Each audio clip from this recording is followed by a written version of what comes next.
May bisita sa General Santos City si U.S. Ambassador to the Philippines Marykay Carlson karong adlaw.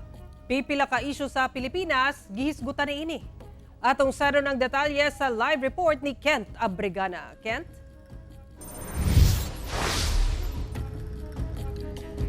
Sara, miingon mismo si U.S. Ambassador to the Philippines Marykay Carlson nga cartoon lang ang 9-dash line sa China. Dungan ni ini ang pagpadayag nila og suporta sa Pilipinas atol sa tensyon sa West Philippine Sea. But I can certainly say that the 9-dash line or now 10-dash line that China has drawn is a cartoon. That's not based in law. That is not a factual representation of international maritime law. Kini ang nahibong pahayag ni U.S. Ambassador to the Philippines Marykay Carlson kalabot sa nagpadayong tensyon sa Pilipinas tali China sa West Philippine Sea. Kinumduman nga miingon pagbalik ang China sa nasod Pilipinas nga hawaon na ang mga Philippine vessels sa Sabina Shoal kun Escoda Shoal atol sa gipahigayong bilateral consultation mechanism sa Beijing, China.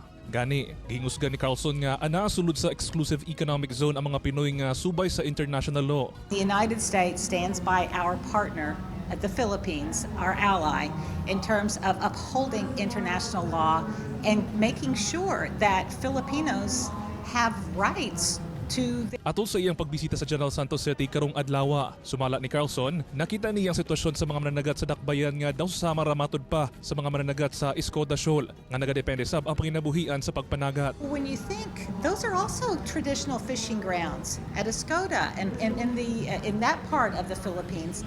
That's not just about protecting lives or national security. That's about livelihoods. That's about feeding people. That's about families. Samtang, sa kabahin sa isyu sa posibleng nga extradition ni Pastor Apollo Kibuloy, wala na mihatag og komento si Carlson bahin ni ini tungod sa mga kaso pud ni ini nga ginakatubang sa Estados Unidos. Gani, gipaklaro ni ini nga adunay extradition treaties ang US ug Pilipinas. The US and the Philippines have long had an extradition treaty.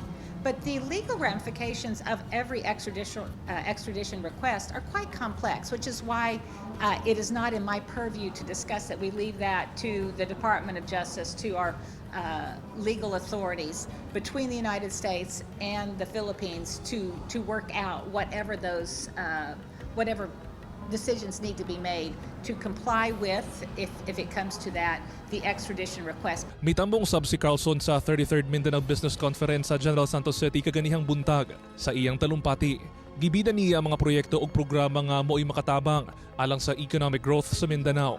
Usa niini ang paghatag og technical expertise ug skills training alang sa mga Pinoy.